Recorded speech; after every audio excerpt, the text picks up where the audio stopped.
Monday.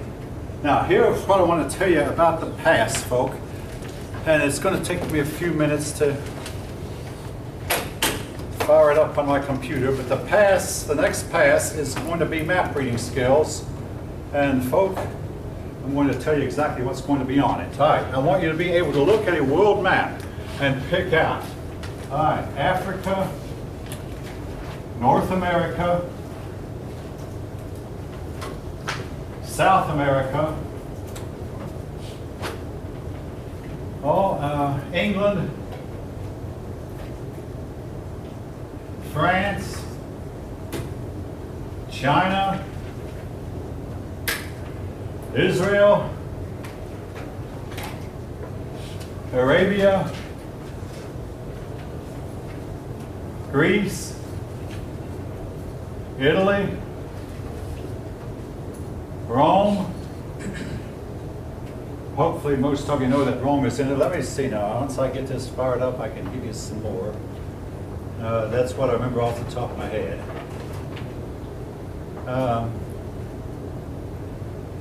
Pass.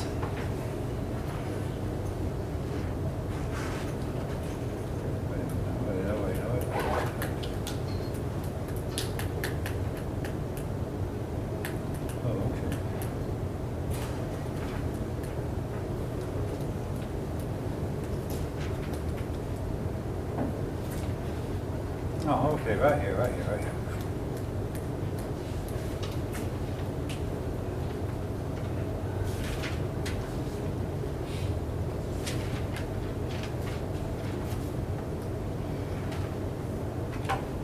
Okay, let's see. Oh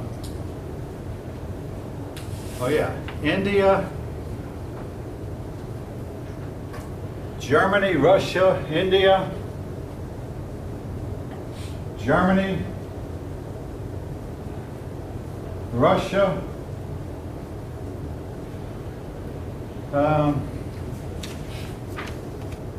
Japan, Korea, Vietnam, and Scandinavia. Okay, Japan, Korea, Vietnam, and Scandinavia. All right, now, folks. Your next pass quiz, and I'll go ahead, I'll show it to you. It's this. Oh, if you can, hopefully you can see it. It's a blank map with 20 things I want you to identify. Now, I'm surprised how many college students might have difficulty with this. This should be a breeze, folk. All I want you to do is don't put the numbers down, just wherever Africa is on the map, put down Africa right there at the place where it is. Wherever Rome is, if you want to draw a line to it, that's fine. Write the word Rome and draw a line where it is. Does that sound? Anyway, that is really difficult for some college students. England, we need to know these things, and the school feels that way too. So that's reading this pass map. Now I'm not going to ask you about where Liechtenstein is. Do any of you ever have to know where Liechtenstein is? It's located between Switzerland and Austria. Anyway, it's a country. Monaco, located in southern. I'm not going to ask that. That's the southern part of France. But these places, we will be talking about every one of them before the semester is out.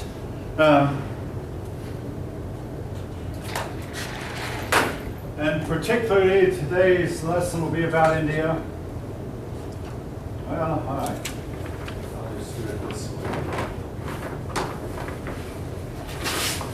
For those of you who don't know, India is right here. All right. Again, I want you to be able to look at the map when you see the word India. Right, India. Right here. All right. Again, these are 20 places we'll be talking about before the semester is out. And I hope you can picture them in your mind. All right, now, leaving that, does anyone have any questions about the actual test? Let's see, is there anything I want to look at? Now, this morning, several students put for Stonehenge, Old Stone Age or New Stone Age. Wrong answer, folk. Let's see. I emphasize that one about how did the ancients justify their conquest? Number one, if you don't conquer these people, they'll conquer you. Number two, if you don't conquer, they'll come in at night and steal your children or your wives or whatever. This is what people do to you. And number three, the feeling we have to civilize and bring them up to our level. Oh yes, when it comes to see something like Euphrates, and by the way, the next test will be some of this one. Don't just say river. Tell me where, at least. I mean, I don't ask for a lot, but I mean, is it a river in Egypt, a river in there? Well, in this case, it's a river in Mesopotamia. Let's see.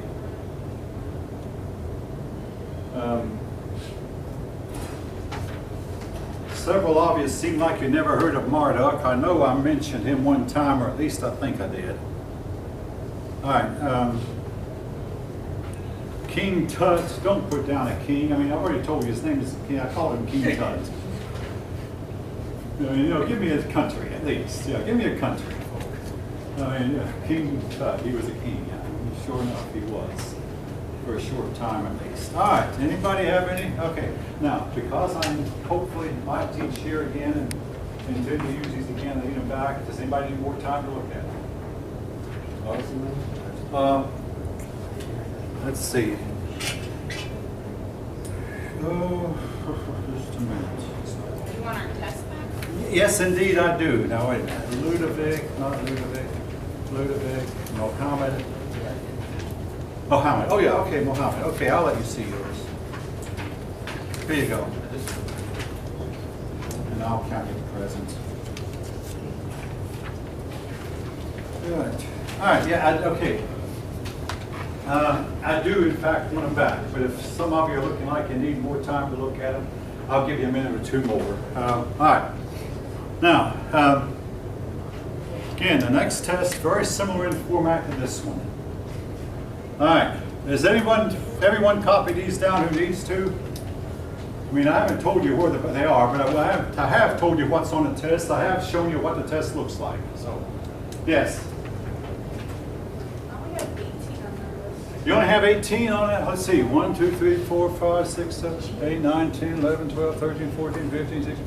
That's right. There's only 18 up there. And that's all there is. I said 20, but there's only 18 up there. Okay, my bad. I thought I put down 20, but I ran out of room. Anyway, it's a blank map. You fill it in with the 18 places that I've named here. Make sure you can do it. All right. All right, pass your test booklets forward. Test and pass.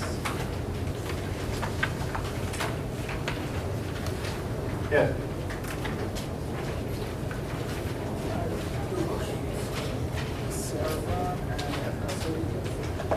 Sargon was actually a king of, not Egypt, but king of Akkad.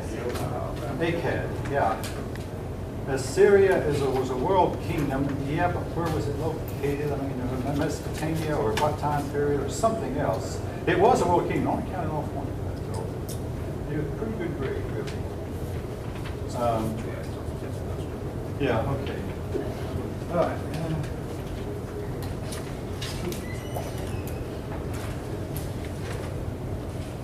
Now, You got it. About the grades.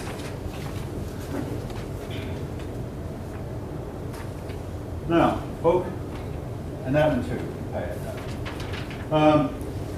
Most of you did really well. I was quite pleased. I will say this though.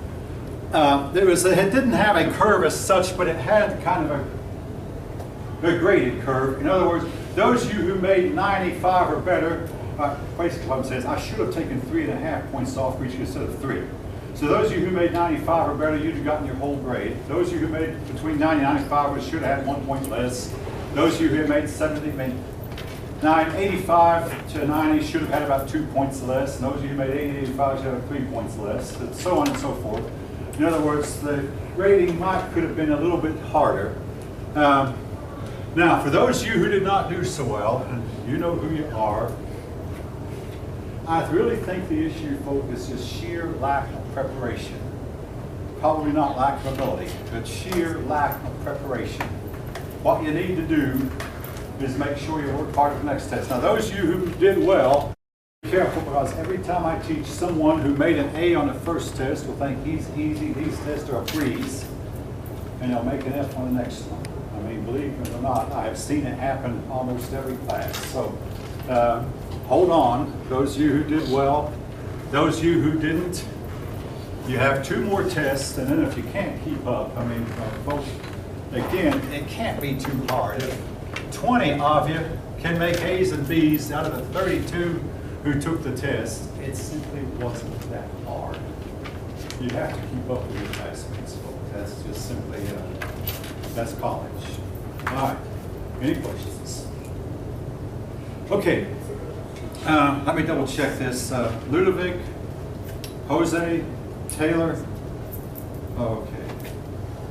Inez, Usman, Gaziz, From, Daniel, Yuan, Jamie, Demetrius, Kimberly. If I didn't call your name, you're marked present. All right.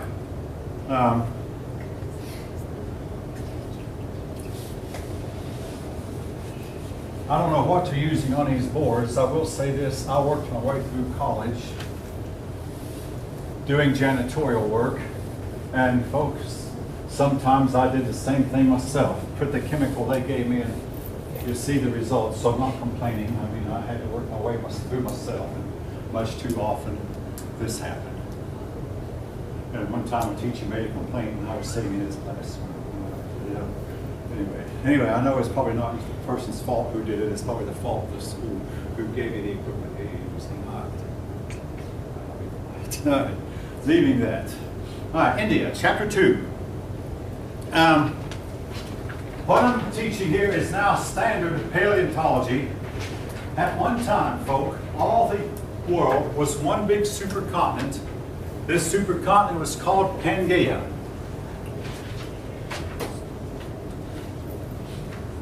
Pangaea, the word pan comes from a Greek word that means all, everything. So all the world had one big supercontinent, and you can see here it fits like pieces of a puzzle, especially if you consider the continental shelves. South America fit right in here, North America fit right in here. Georgia was right straight across from Morocco, and yes, Morocco has red clay, at least some like Georgia does. Georgia's soil and climate is a lot like Morocco's. But there is one unique situation.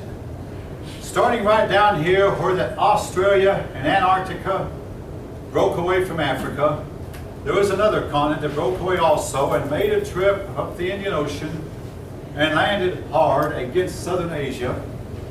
And this continent pushed up the Himalayan mountains. And that is why the Himalayan mountains are the tallest mountains on the face of the earth. India bumped into South Asia, pushed up the mountains, and continues to do so, except now I heard that the big earthquake they had in Nepal, right here, which is in the part of the Himalayan region, the big earthquake knocked down Mount Everest for about 5 inches. So it must have been pretty bad and killed a lot of people. A terrible earthquake. But anyway, India is still moving and pushing and is generally pushing up the Himalayas. But like I say, the earthquake tended to knock some of them down. Tallest mountains in the world are located right here, including Mount Everest, the world's tallest, part of the Himalayas mountain chain. All right. The earliest civilization in India is the Harappan civilization.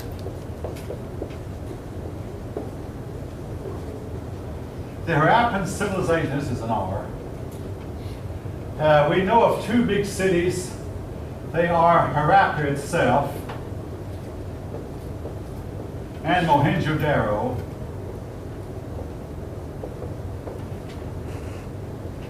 Now, folks, I don't want to give you the impression that these are the only 2 cities that are in the Harappan civilization. Actually, we have found some 3,000 inhabited areas, which you might call cities and villages. But these, for a long time, Westerners paid no attention. All right, by the way, I must have forgotten to tell you.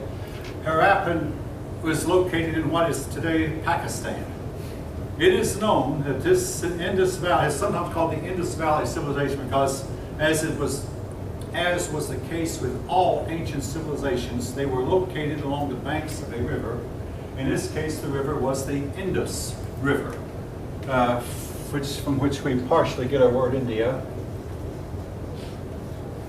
All right, on a personal note, my third or fourth term paper in graduate school was on this civilization right here, the Indus Valley, and I was fascinated because we Westerners paid no attention to it, and I didn't even know it existed until my senior year of college. But it's known that this civilization traded with Mesopotamia because we find Mesopotamian artifacts here, and we find Indus Valley artifacts in Mesopotamia. The two civilizations were 1,000 miles apart, but they could easily reach each other by two ways: overland route or by sea, going down the Persian Gulf and across the Indian Ocean.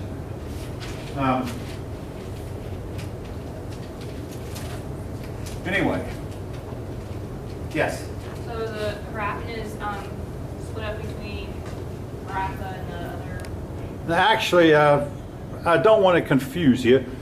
Those are just two of the chief cities that we found. It's like if someone would tell us history of the United States 1,000 years from now, they'd say our two biggest cities were New York and Los Angeles, or maybe New York and Chicago. These were two of their main cities, and the two cities mentioned in the book. They possibly were the biggest, but they were far from being the only cities. Like I said, we've now found 3,000 inhabited settlements that were obviously Harappan. Does that answer your question? Yeah, okay, so those cities were. But these were the main ones. Okay. They're like the big metropolitan, the big ones. Now, something unique about this Harappan civilization, as we study them, it appears that this civilization was a stagnant civilization that remained the same for hundreds upon hundreds of years. They learned how to make bricks way back in the history, and then all they did was make the same type of brick year in and year out. We know the bricks consist of red sand mixed with clay and mixed with water and heated to a very high temperature, but they didn't improve upon them, they didn't change them, they didn't, until late. Now late in our history, the bricks became inferior, indicating that the workers were getting away with shoddy workmanship. Also, they didn't have anything in their cities that looks like a palace. It almost looks like their people were egalitarian, very equal, and indicating that socialism might have been the order of the day, or even possibly democracy might have been the order of the day. And if so, that is no boon to either socialism or democracy, because these people came to a hard, sudden, abrupt end, and they were completely forgotten about, like the Sumerians, for a couple thousand years. Actually longer than that, in this case 3,000 years. So that does not really bode well for socialism or even for democracy. Now, the big issue becomes, having said that they were stagnant, their streets were laid out initially really nice and straight, and then they used the same streets generation after generation. Generation did not improve, did not change their building style. Now, did they have writing? On some of their brickwork, we find symbols, but we don't know if these symbols are family names. Hey, but most of you, if you did the research, you'd find a symbol for your family name. In my case, there's a symbol for the Cunningham name. Anyway, there's a symbol for the Montgomery name, and they're not really words, it's just people make a symbol. And soldiers go into battle with their family symbol on their shields so that you know, the enemy would know which family this knight came from. So we don't know if these are words, letters, or symbols. They're script, and we do have a lot of it, but it has not been deciphered. Some scholars think that the script is related to the Dravidian script that came later, and yes, I must put that word down, Dravidian. These were the people who came later in India, and in fact, these people are still in India. Now, about Mohenjo-Daro, folk. Last spring, yes? What do we need to know about Dravidian? Okay. when the Harappan civilization failed, somewhere along the way a Dravidian civilization rose up, and we do not know where the are the Dravidians derivatives of the Harappan civilization, or are they a new group of people who moved in? We don't know their origin, but they are native Indian people who apparently originated somewhere in India. And again, they may be descended from the original Harappans, or the Harappans may have all just vanished from the face of the earth. And they arrived after the Harappans? Yeah, they arrived after the Harappans, yes, definitely yes. But they're not the main, I mean, Dravidian, they're still around. The native Indian people, they're still around. But now another group of people came in, though, who took over, but I'll get to them in a minute. Mohenjo-Daro. The word Mohenjo-Daro means city of the dead. Last spring I asked both classes to write a paper on Mohenjo-Daro, and I gave them references, 5 references. 3 of them said it was destroyed in a nuclear holocaust, a nuclear bomb, and 2 that said it wasn't.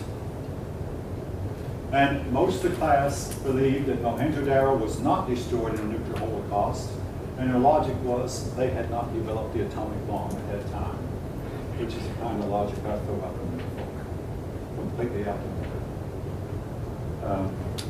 I think their development back then was actually far out and way superior to ours. I'll get to why in a minute. All right. Now, what's the evidence? Okay, Mohenjo-Daro. They only find about 40-some skeletons in the whole city.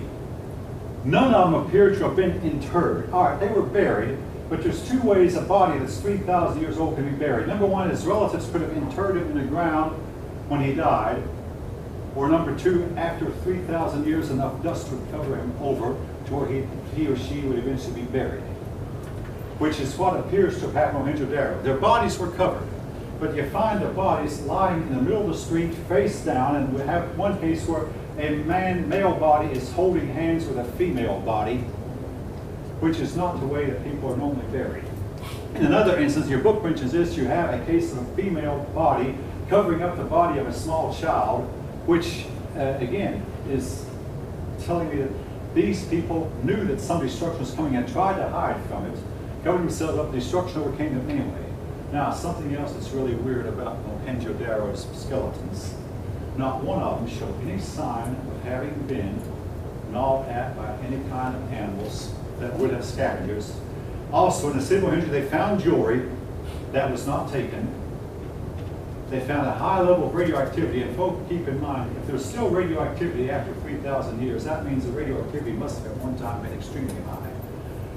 If we are ever in a nuclear war, things like finger rings, you have to discard them because they become radioactive. Anyway, the jewelry was left abandoned, and what's more, nobody came back into the city to take the loot. Now, if it had been a flood, now I had students say it was probably a flood.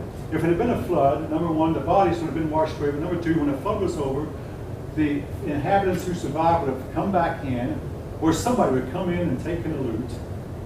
Nobody in their right mind would steal radioactive loot. Now, I've had persons say meteorite. Well, we have had meteorites hit us recently. It's strange that a meteorite would target a metropolitan area. All right, we had a meteorite, a big one, hit Siberia in 1908. It hit an uninhabited area, nobody died. Then in 2013, 100 years later, another big meteorite hit Russia again. Russia, of course, is huge.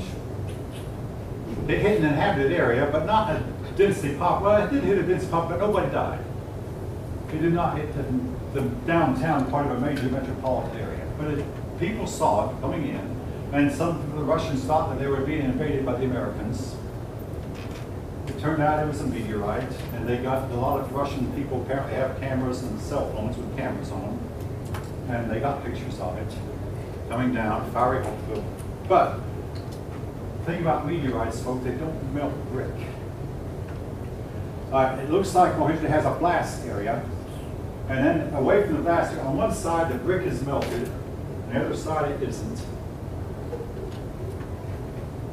Was it a nuclear holocaust?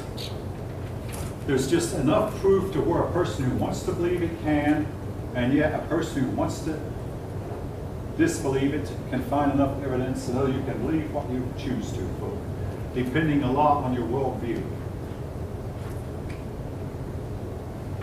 And I recall when I asked students to do a paper on the Sumerians back in 2002. There's one line in one of the papers written by a female student. I'll never forget that line.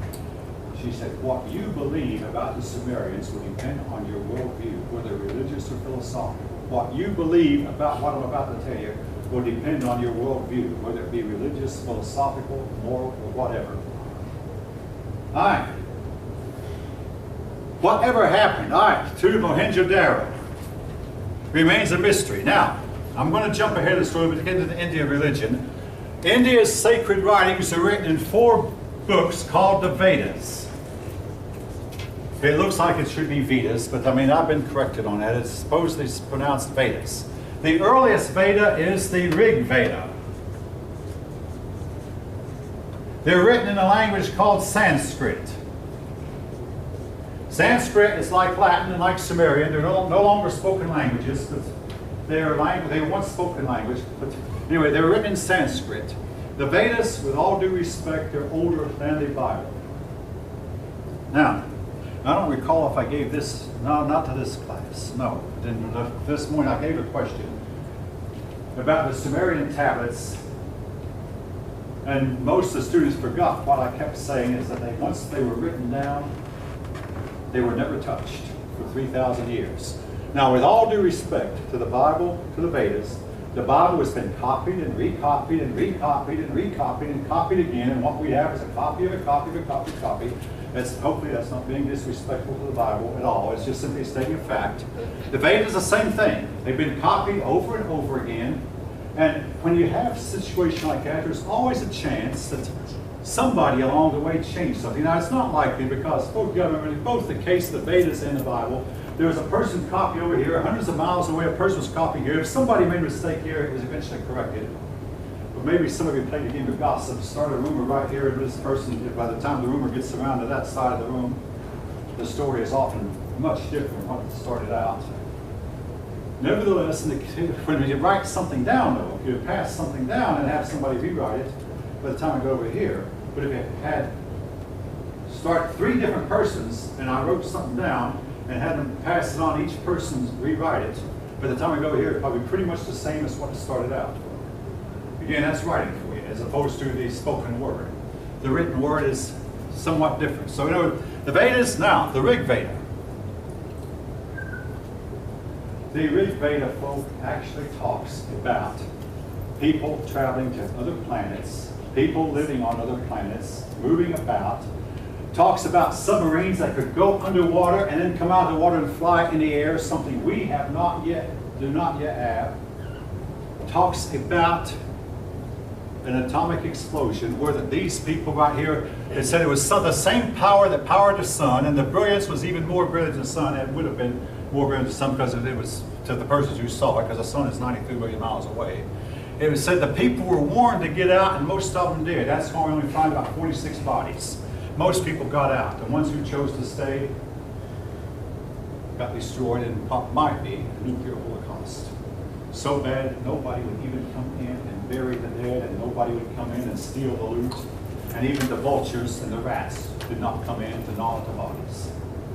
Gross as that may sound, folk. Again, you can take the other side and the other point of view, but I want you to know that it is there.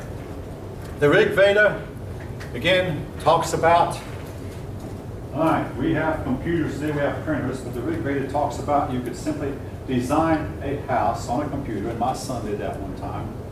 Design a big super mansion, and then the computer would collect the parts and build it for you, which is something that we cannot yet do.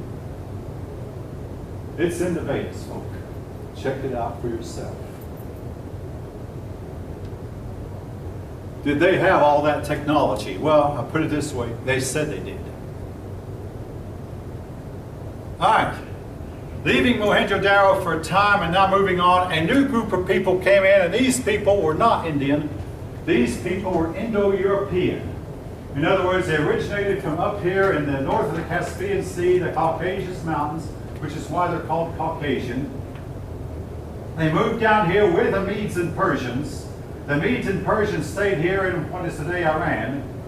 But this other group went on into India. This group is a people we know of as the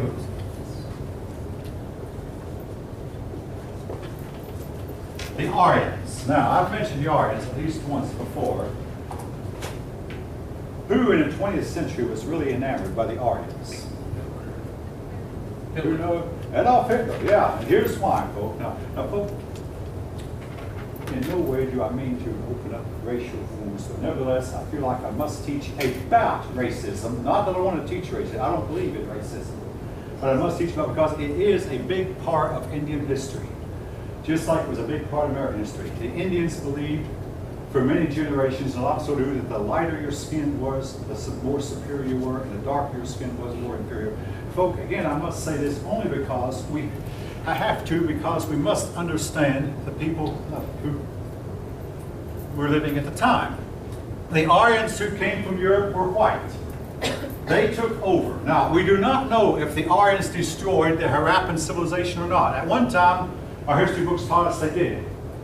And for the first couple of times I taught, that's what I taught. Yeah, the Aryans came in, but now we're saying, and your authors have changed their tune also, the Aryans might have destroyed it, or the Aryans might have found it already destroyed, and they just took over and conquered the people who were left.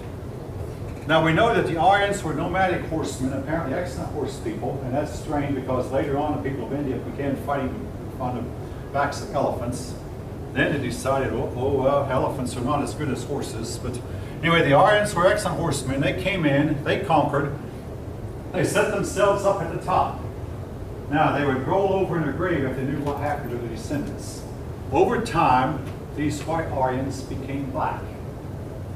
It was not because the bright Indian sunshine darkened their skin. No, it was because they intermarried with a local native black population. And each generation became darker and darker than the generation before. So they started out white, they became black, but they did not tend to become as black as the original Indian population, which by this time was known as Dravidian. The Dravidians were generally black.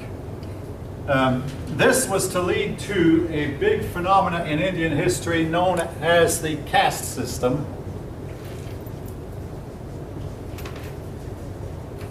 which is still a major part of Indian culture today. Now, if you talk to a person from India, he'll tell you, oh, we have undermined the caste system. It's still there, but it doesn't mean as much as it once did. To some extent, maybe that's true. But I'll remind you of something. In our own American history, in 1868, we officially gave black people the right to vote. The 15th Amendment gave them the right to vote. Well, if the 15th Amendment said they could vote, how come they still weren't voting by 1960? Because of the simple human phenomenon of what we sometimes do on paper is not the reality of the situation. The same thing applies to India. The caste system is still around, and it still has a lot of meaning for a lot of folk. And a lot of Indian people can tell you, if you marry out of your caste, you can expect your family to ostracize you. If I'm wrong, I'll be quiet. I'll let somebody speak who wants to.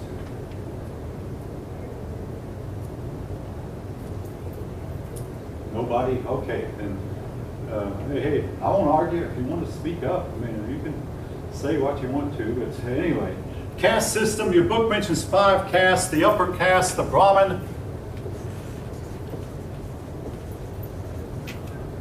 and then the bottom caste. There's the Brahmin or the priest. They're the ones who are supposedly closest to reaching the ultimate state of Brahman. Then under them are the kings and nobility, the governing class. Then comes the warrior class. The 4th caste is the merchant caste. And then at the very bottom are the pariahs. The pariahs are the outcast, the untouchables. Everybody is supposed to leave them alone. They do the dirty work. And now the Indian people in modern times have tried to modify the caste system a lot and elevate the pariahs and allow them into schools and become educated. Yes? What was the second and third one? Second caste is the kings and the nobles, the ruling caste. Now, the priests are considered high, and the Europeans are the same thing. Consider the clergy the highest, the priests the highest. The number two is the kings, the nobles, the rulers. And number three, the soldiers, the army. Number four, the merchants. Again, this was one thing that kept India down. They looked down on the merchants, and folk, merchants are really, really important for society. And both the Chinese and Indians, they're greedy. They try to get filthy rich, and therefore they're bad and evil because they try to cheat. A lot of them do, but nevertheless, folk, without your merchants, without trade, we can't have things like automobiles or computers. I mean, there's no one place in the world that has it all. So we have to trade. We have to trade to get what we need. And merchants are the go-betweens that ultimately they contribute to the development of your automobiles, your airplanes, and your computers, televisions, radios, whatever, because of trade. Very important. But again, the Indian people looked down on the merchants. And then at the bottom was the pariahs, the working people, the people who did the dirty work, who shoveled the manure, worked the soil, and dressed in rags. All right. Now, having given that as a background, well, I've got the Aryans.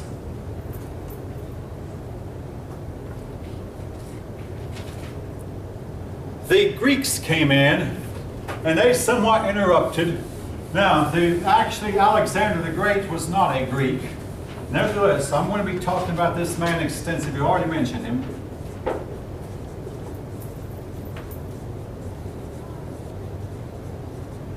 Alexander the Great led an army all the way from Macedonia. First he had to reconquer Greece. His father had conquered Greece, but the Greeks rebelled, thinking they would take advantage of the youthful 20-year-old Alexander. They were wrong. He was more ferocious and vicious than his father was, and a better leader than his father. He destroyed one of the Greek cities and set an example for the others.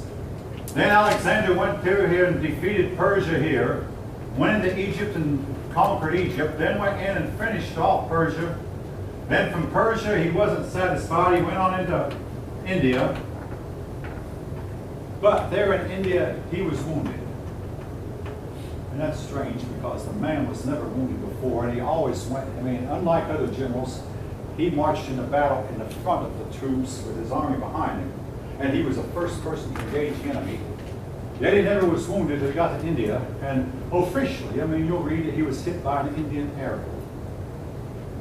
There are folks who believe that he was hit by an Indian-guided missile, but that's something you cannot prove directly. He never was wounded until he got to India, and then all of a sudden he was wounded pretty badly. At that point, his army, from the generals to the privates, stood up to him and said, "We're not going to march any farther." And mighty emperor though he was, it was said that Alexander cried when there were no more worlds to conquer, but he left India. Went back on his way home because his men were determined they were going back to Macedonia. He got to the city of Babylon, and there in Babylon, he contracted a fever. There are rumors he might have been poisoned, other rumors he was in a drunken stupor. He still was suffering from his wounds. Whether he was poisoned or drunken or sick or whatever, he died at the age of 32. But he had a follower, an Indian follower who followed his army, named Chandragupta Maurya.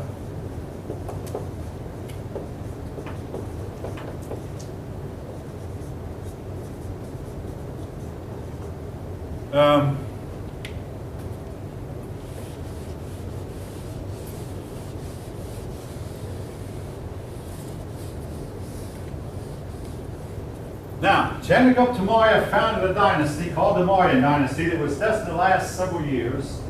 And he conquered most of India using Alexander's tactics, things he learned from Alexander. He conquered much of India, but he never conquered it all. In fact, I do not know if all of India ever was united except under a foreign government, perhaps under foreign rule.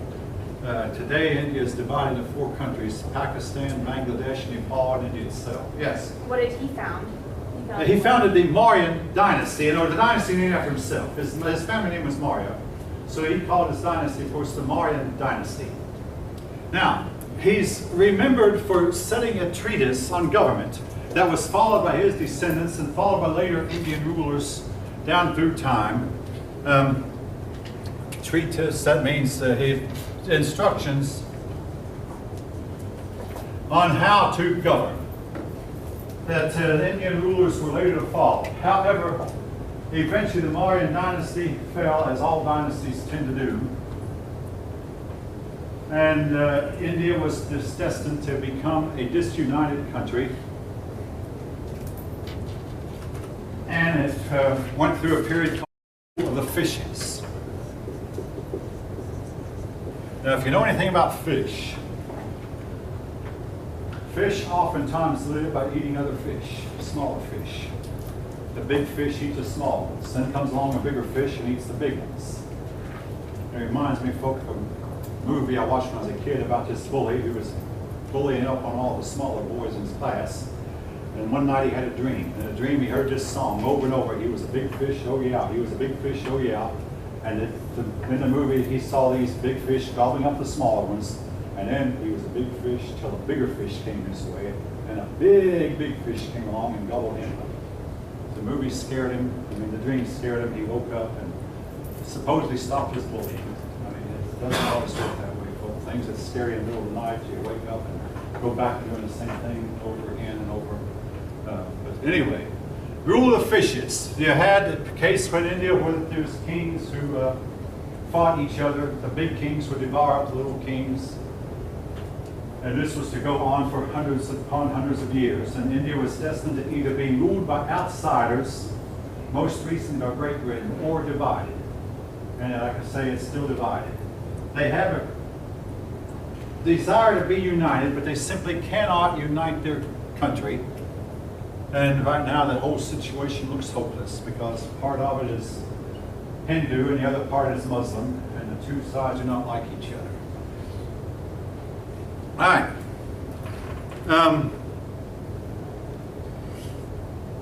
Now, the Indian religion. Well, your book doesn't talk about religion here. Well, okay. Now I'll go into religion first. I've already mentioned the caste system, but another big feature of Indian religion is reincarnation. Oh yeah, Indian religion is called Hinduism. The word Hindu, though, is anything to do with India. Not just their religion, but anything to do with their culture. But anyway, the religion is Hinduism. Hinduism teaches, of course, the caste system, as I mentioned. It also teaches reincarnation. That after you die, you will come back again in some other form. What form you come back in depends on how you lived in this life. Now there is a word they use that describes what you, what's that? It describes the deeds that you do in this life and determines what you'll come back to in the next. Karma, thank you, that's right, you were right the first time. Karma, the karma. All right, that's a foreign word, so I'll write it in cursive. Yeah, karma. The deeds you do in this life that determine what you'll come back as in the next life. Now, you might not come back as a human. I mean, of course, if you remember the soldier caste and you were a bad soldier, it doesn't mean that you'll necessarily come back as a pariah or an outcast. You might even come back as a snake or a rat or some doleful creature, particularly the cow, the cattle. Now, because Hindu people believe that cattle might have once been human, they do not eat meat, particularly do not eat beef. And this, of course, has been the cause of a lot of poverty because they have enough beef cattle in their country to completely eliminate and wipe out all their poverty, which they will not eat because, or will not kill. But they do put shoes on their cattle and put them to work, make them plow, but they will not eat them. And they're very, very animal rights oriented, you might say. Now, and folks, some of this is in the book. But I'll say this, what I have noticed about animal rights people who really, really are madly in love with animals and their rights, oftentimes have a super, super cold, hard attitude towards fellow human beings. India is no exception.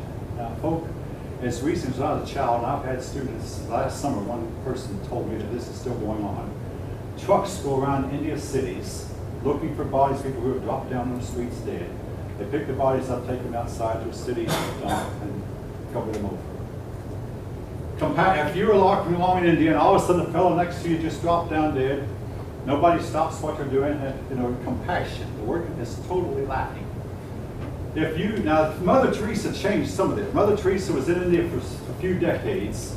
She lived to be an old woman, but she convinced them they should take care of their sick. But at one time, you became sick, they'd put you in what you might call a hospice and forget about you, no matter how young you were. Just, all right, you're sick, we don't care anything about you anymore. Some people walked out of the hospice. But Mother Teresa said, hey, take care of your sick folk. They'll oftentimes can live many, many years of useful life. And even we have hospices here in this country, and it's known. People go to the hospice because doctors have given up on them, and sometimes they get up out of bed and walk out of the hospital completely well. Doesn't happen often, folks, but it does, in fact, happen on occasion. But at least at our hospitals, we do try to take care of them.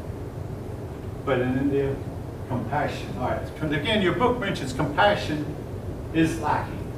This is a big, big part of what once was Indian culture. Now, if you talk to a modern day Hindu person, they'll tell you, oh, we don't do that anymore. To some extent it's true, but the old ways do die hard.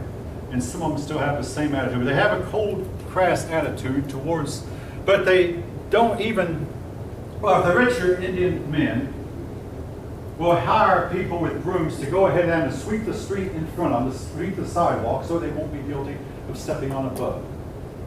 They don't want to even kill a bug.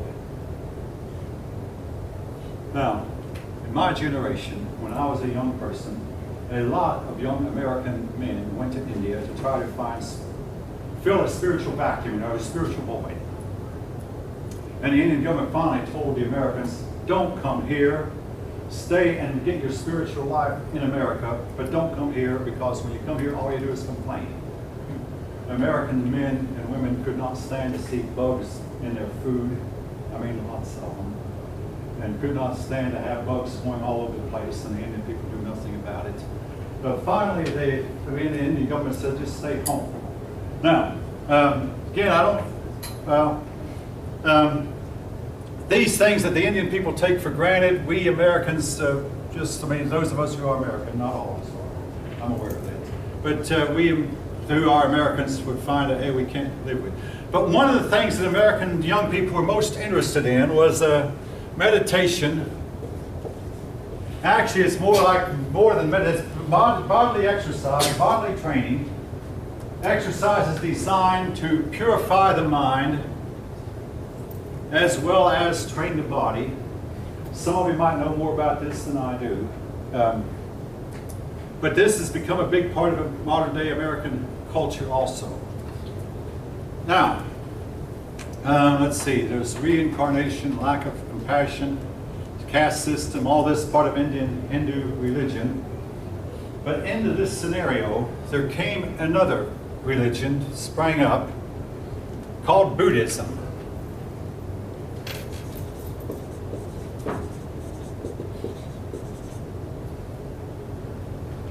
Hi. Young Buddha, I'm going to call him Buddha. He had a real name, but I'll call him Buddha because that's how he's remembered. When the young Buddha was about to be born, an Indian soothsayer came to his father. His father was a mighty king in the land of India, and said, this man is going to be the founder of a new religion. This man is going to undergo a whole lot of stress and strife, and eventually come to conclusions that our way of living is wrong. Well, the king determined, hey, this is not going to happen to my son. So the king made sure that the young Buddha never saw any sorrow. Every time he went through a walk, servants would go ahead to make sure that all sick people and all old people were gotten out of his way, and all poor people, and all he saw was the richer people, the supposedly happier people, the better crust of society. When his grandma died, his father didn't tell him, and Buddha did not know that people grew old, that people died, that people became sick. He lived an extremely sheltered life until one day, he was about 20 years old, inevitable happened. He ran into an old man. Somehow the servants had not been diligent enough, and this old man crossed his path. And when Young Buddha saw him, he was just simply taken aback. I mean, he'd never seen one before. So he started asking, what is wrong with this man? Sir, well, no, he's lived a long time. But you mean, tell me, how did he become this way? Well, he was once like you, but you mean I'm going to become like this myself? That was just more than the young Buddha could stand. You might say somewhat lost his mind. He began to investigate further and realized that the world was full of disappointments, of sickness, of poverty, and bad health, and wars, and things that he did not know existed. And he wandered around for many years. He fasted to the point of emaciation. And eventually he found something that could resemble peace for his mind. He set up a religion that we call Buddhism, and some of the things that Buddhism taught, 8 rights, and I'm not going to ask them all of them, but what I remember is right meditation, right occupation, right thoughts, and if you get all these things right, you will be happy. One of the main facets of Buddhism, though, was get rid of desire. He believed that desire was what led to sorrow. If you had no desire, you'd never know sorrow. So basically he was saying if someone robbed you of half of your wealth, if you didn't care about the wealth anyway, you would not feel any pain from it. And if your daughter got killed in some kind of terrible accident, some illness, if you didn't have any attachment for her anyway, you wouldn't feel any pain from it. Desire was the bad culprit. Get rid of desire and all sorrow would go away. Now, Buddhism was destined not to become the official religion of India. It did force Hinduism to change its ways. For a while, Buddhism actually threatened to take over India and become India's official religion. But Hinduism made some adaptations. We'll talk more about it the next time we visit India in a later chapter. But Buddhism was destined to move into this part of the world and become the official religion among the civilized folk in Southeast Asia. It was destined to become very strong in what is today Indonesia, had big inroads in the Philippines, into Korea, Japan, and yes, into China. Chinese people, though, have tended to reject foreign religions. They rejected all foreign religions that encroached, including Buddhism, Islam, and Christianity, until communism came in. Then the Chinese people embraced communism, a lot of them still do. And communism is this foreign religion. Yes, I said communism is a religion because, in my way of thinking, it is. But communism is as foreign a religion as you could get, but nevertheless they embraced that. But anyway, Buddhism made a lot of headway into Korea, this part of the world right in through here, toward the east. It didn't toward the west. And again, one of the reasons is that Islam was to rise here strongly in the west, and Buddhism did not make much headway. Now, Buddhism is known also for its magnificent monasteries. Buddhism emphasizes asceticism. That means deprivation.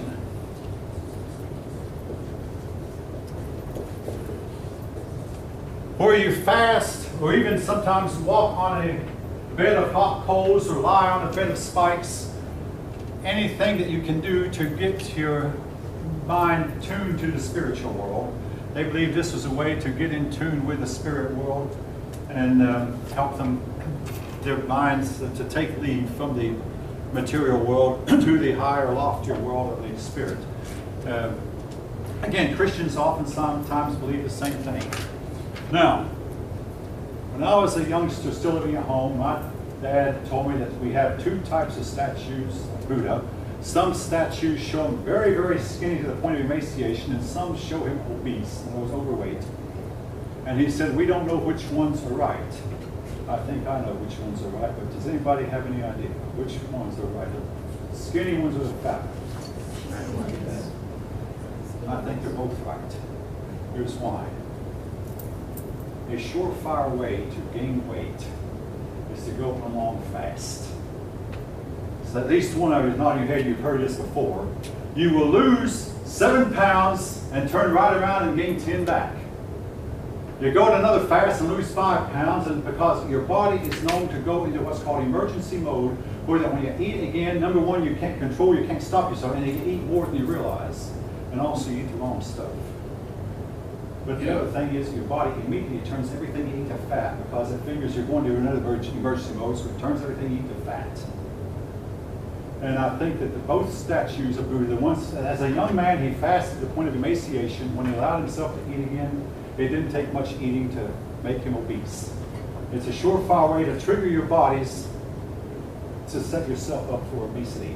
In other words, the best way to lose weight, folks, is eat, but disciplined eating and exercise. Fasting, yeah, absolutely wrong. Yeah. All right, and some of you nodding your heads like you've heard this before from other sources. You can check it out for yourself. And of course, also about fasting, you run a risk of becoming anorexic, and a lot of people fast themselves to death because of a disease called anorexia nervosa. Some of you, hopefully none of you know firsthand what I'm talking about, but most of you think might have heard of it. It's an ailment. All right. Anyway,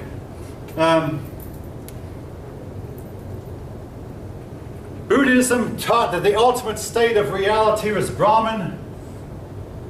Wait a minute. Nirvana. I mean, I get them mixed up. Hinduism taught one, and Buddhism taught, I believe in the case of Buddhism it was Nirvana, and Hinduism was Brahman. If I'm wrong, you can correct me. But he believed in reincarnation, similar to the Hindus. But there was a major difference between him and Hinduism, and it gave him an appeal to the majority of Indian people.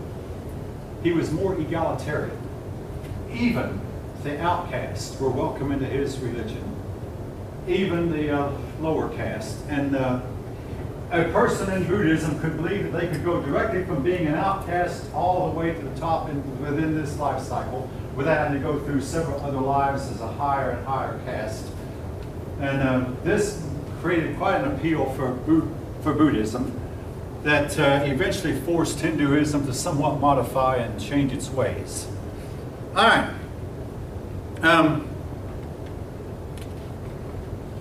Buddhism teaches persons to accept what is. Just simply don't try to change things, but whatever life deals you, accept that and be happy regardless of your circumstances. Folks, again, I'll pause here. If any of you want to correct me, if any of you know more, feel like you know more about this than I do, your opinions, your comments are welcome. Some of you, if any of you, if any of you think what I'm saying is hard or harsh or wrong, you're welcome to say so. I'll listen. I won't argue. I'll just listen.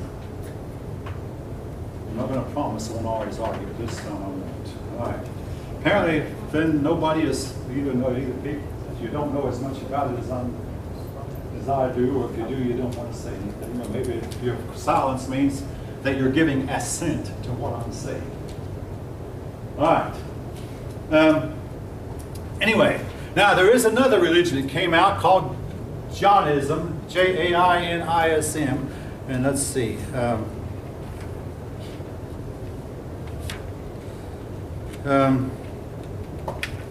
I don't see that word here right now. It's in the book. Oh yeah, Buddhism is called the middle path. Oh yeah, I'm looking now at page 54. Jainism.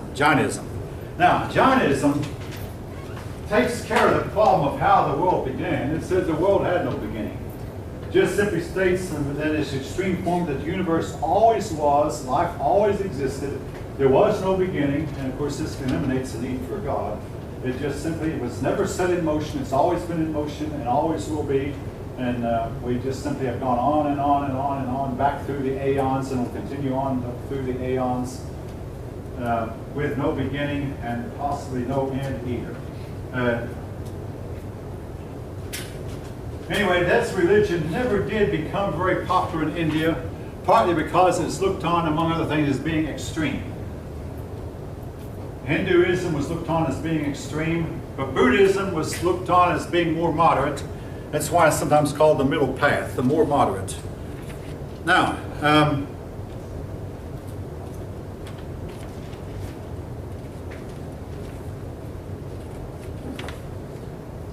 your book does, as it does in every chapter, we're here not talk about the role of women. We'll talk about what they thought about women when we get to China, like we are in India. Essentially, whether it be Buddha or Hinduism, they believed that women should be kept under subjection, that women should play an inferior role. And folks, and this is what they believed.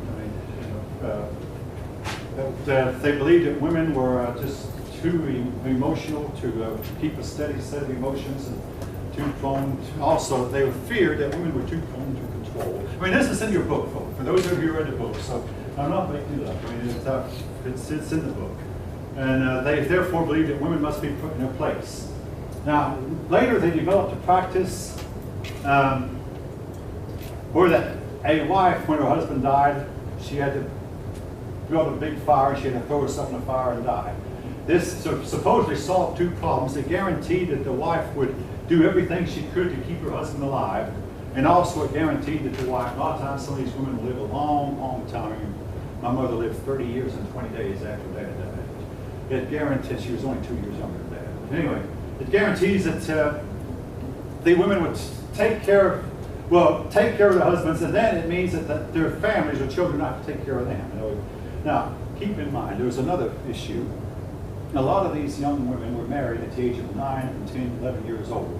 And they oftentimes would marry a man who was in his 30s. Now, folks, guess who's going to die first?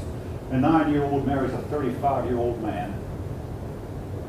Guess who's going to die first? But anyway, and these women that were forced to throw themselves in a hot fire when their husbands died. This was a practice, and your book will mention it in a later chapter. Again, all this was part of attempts to solve some of the problems that they felt like that would keep them from, would make them happier in a better society. Those of us in the West might find it strange, and in fact, when Britain conquered India, the rest of the world told Britain, you have to change some of this, and the British thought, you know, how do we get these people to stop doing things that they've been doing for generations? But slowly, folks, due to outside influences, India is changing. Not due to their own abilities to reform, but due to outside influences. A lot of the practice of women putting themselves in the fire, this has been, as far as I know, this has been stopped, and I must say that. But it was a practice. Now, as far as treating Indian women as being inferior, this still goes on largely. Now, I want to say this. About the year 2010, 5 or 6 years ago, an Indian father killed his daughter because she dated a man who was not in their caste, their family caste. Now this part of it may surprise you. This crime, I'm going to call it a crime, occurred here in the United States. When they took the man to trial, he said, I thought I had religious freedom here. The judge said, no, we don't allow this here. You're guilty of a crime here in this country. And also the judge said, even in India, they have outlawed this practice, so you cannot do it here because in India they don't allow it either. But nevertheless, some Indian people still have not gotten the word. You cannot kill your daughter just because she wants to date a man or marry a man who is not in your caste. Again, they've tried to reform. All right.